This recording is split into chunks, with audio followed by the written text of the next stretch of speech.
All right, afternoon, everyone. We would like to welcome Xander Schauffele to the Media Center here at the WM Phoenix Open. Xander, making your sixth start and all 5 prior starts. They've been top 20s. How are you feeling entering the week? We're coming off back-to-back top 3s from this event. Good. Yeah, this place has been kind to me, so I'm hoping it continues to be and put myself in a good position here for the weekend. Special atmosphere this week. What do you like specifically about this tournament that it brings? No different than years past. Probably a little more hectic with the Super Bowl down the street. But yeah, just got to embrace it. It's a lot. I think I embrace it pretty well. You know, if you're making birdies and playing well, then the crowd will be on your side, and that's kind of right where you want them. Cool. With that, we'll open up to the media. Those with a question, raise your hand. We'll get a microphone over to you. We're going to start with Sean. Microphone right behind you. All right, a couple questions. I was told to ask you about your recent haircut and your thoughts on it. Yeah. Just a buzz cut. I'm assuming my caddy told you to ask that question. Yes. It was Austin who cut my hair. Give him a grade out of 10. I don't know. I don't look at myself very much, so how did he do? I feel like I'm kind of sneaky balding too, so yeah. It's all right though. A little fade on the side, maybe. We'll give him a 7.5. I think he'd take that, to be honest. Okay. It was free too, so you know what I mean. It's the best. Real question. Rory was asked in here earlier if he feels like the best player in the world, and he said right away yes. I'm curious if you've ever felt like you were number one, the best player on the planet.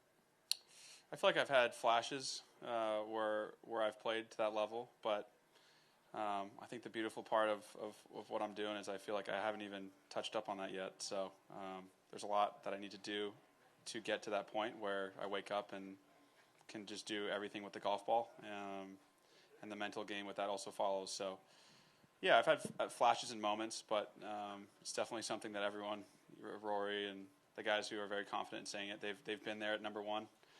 They believe they can be number one, and I do as well. But I just know that I need to do a few more things with my game in order to do that. So,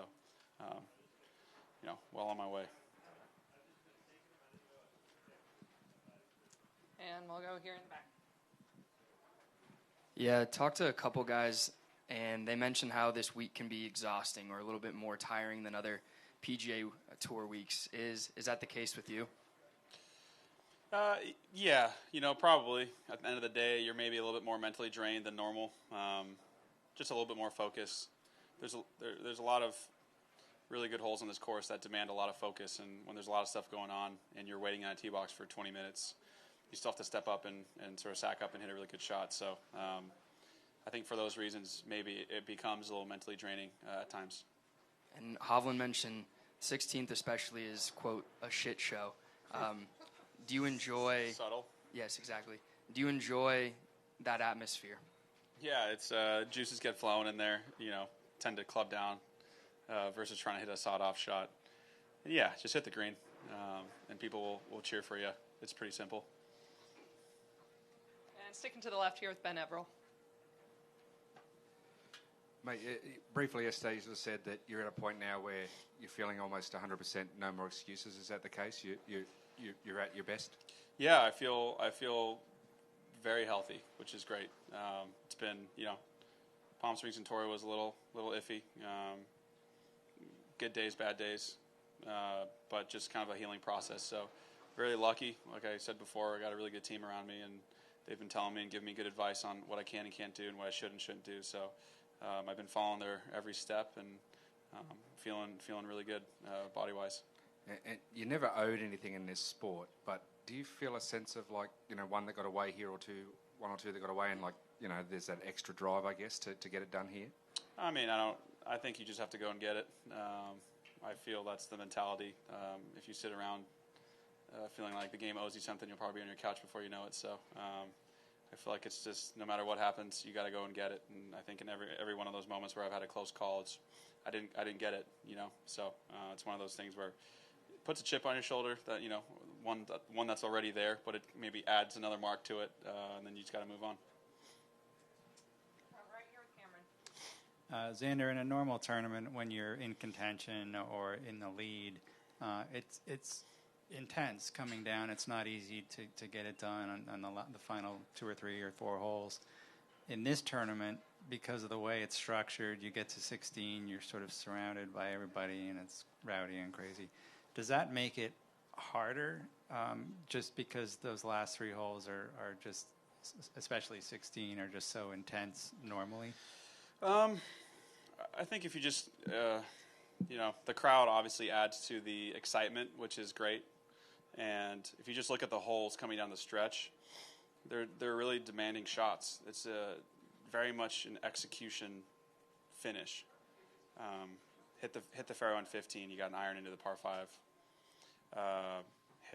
Hit a good iron, you're on the green. There's no real. It's hard to play to a side because it's an island green, and then you got 16. It's a short iron. You got 17. If you hit a good tee ball, you can get on the green. If you pull it a little bit, you're in the water. If you go out to the right, you have a really hard up and down. So then 18, if you hit a good drive, you're going to hit a lob wedge or sandwich in the green. That's just kind of how the hole sets up. And if you pull it, you're in the water. If you blow it out right, you're in the bunker. And all of a sudden, you're playing like an actual, guys can make it look really easy when they're executing shots. And there isn't really like a side to miss on this course. You have to just, once again, hit good shots, and then you'll be in a good position. So it's, I don't know if I really answered your question, but I think with a crowd and the atmosphere and putting, a bigger emphasis on execution, maybe that's why it's so exciting coming down the stretch.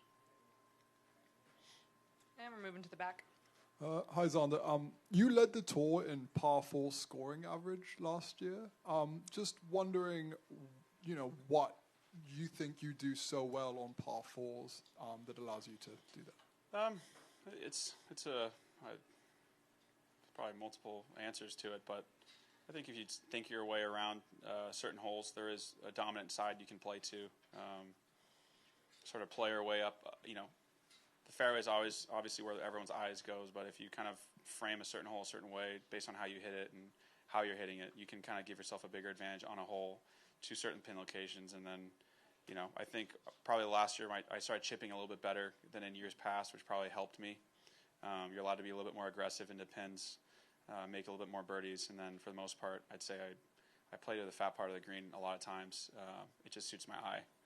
Most times. So, if the pin's left or right, I try and work it from the center of the green to the hole, and I try and execute golf shots that way. So that gives me, a lot of opportunities to make 2-putt from 40 feet on par 4s where, guys may short side themselves. So guilty of all those things I just said, but, maybe that's the answer. I'm not sure. We're going back over to Ben, and then we'll get a microphone over in the back.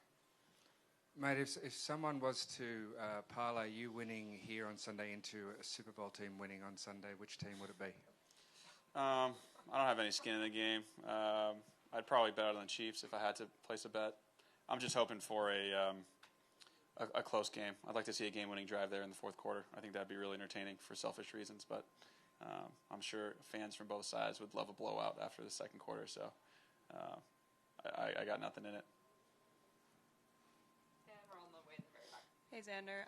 Looking back to the first time you played the 16th hole on a Saturday, what exactly was going through your head? I feel like I was way more nervous. You kind of get anxious when you're out there because the music's so loud. I think I was more nervous. I think it was kind of just nerves to hit the green. And then I missed the green a bunch of times, and I got booed, and it's not so bad, you know what I mean? Nothing is worse than hitting a bad shot on your own by yourself. It just sucks. It sucks all around. So getting booed on top of it doesn't really make it too much worse. For sure. And one more. When you set up to the ball, it kind of looks like you're adjusting your hands a little bit before you actually hit it. Have you always done that, or is that something from an old grip change or something like that? Yeah, I get really nervous before I'm about to go, so I have to re-grip the club a lot. No, I'm just kidding. It's not something I do intentionally. I think it's just to kind of keep tension out of my forearms. I don't want to be super tense and static. So a lot of guys move their feet. I kind of just move my hands. Hopefully I don't do it. There was a time where I started doing a lot, and I remember that video of someone that got, they started counting how many times he was re-gripping. So hopefully I don't get to that point, but I'm sure someone will let me know if I do.